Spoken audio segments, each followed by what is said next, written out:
به نام خداوند جان و خرد. گلستان سعدی، باب اول در سیرت پادشاهان. راویان اخبار و ناقلان آثار و طوطیان شکر شیرین گفتار و خوشه چینان خرمن سخندانی و صرافان سر بازار معانی و چابک سواران میدان دانش توسن خوشخرام سخن را بدین گونه به جولان در آورده اند که ملک زاده ای را شنیدم که کوتاه بود و حقیر و دیگر برادران بلند و خوب روی. باری پدر به کراهت و استحقار در وی نظر می کرد.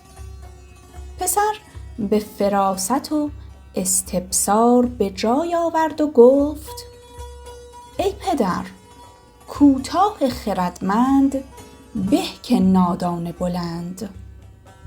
نه هرچه به قامت مهتر به قیمت بهتر. آن شنیدی که لاغری دانا گفت باری به ابلهی فربه. اسب تازی وگر ضعیف بود همچنان از طویله خر به. پدر بخندید و ارکان دولت بپسندیدند و برادران به جان برنجیدند. تا مرد سخن نگفته باشد عیب و هنرش نهفته باشد. هر پیسه گمان مبر نهالی باشد که پلنگ خفته باشد. شنیدم که ملک را در آن قرب دشمنی صعب روی نمود. چون لشکر از هر دو طرف روی در هم آوردند اول کسی که به میدان در آمد این پسر بود. گفت: آن نه من باشم که روز جنگ بینی پشت من. آن منم گر در میان خاک و خون بینی سری.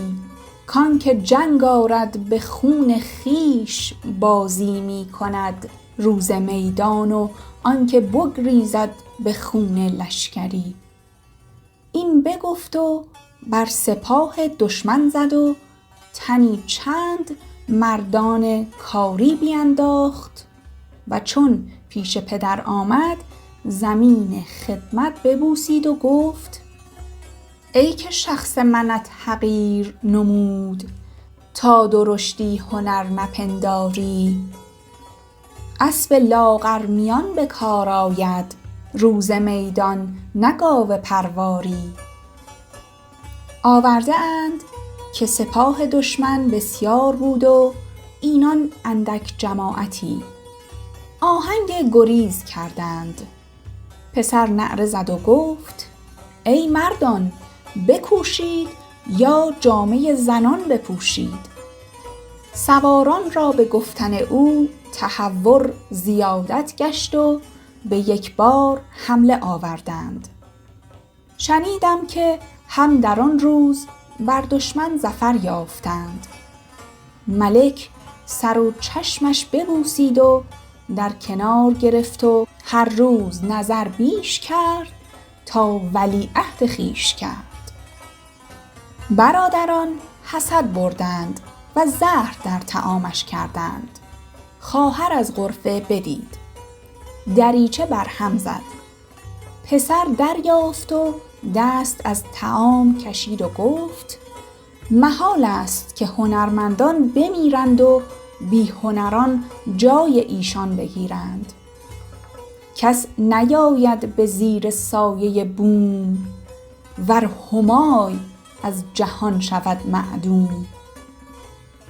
پدر را از این حال آگهی دادند.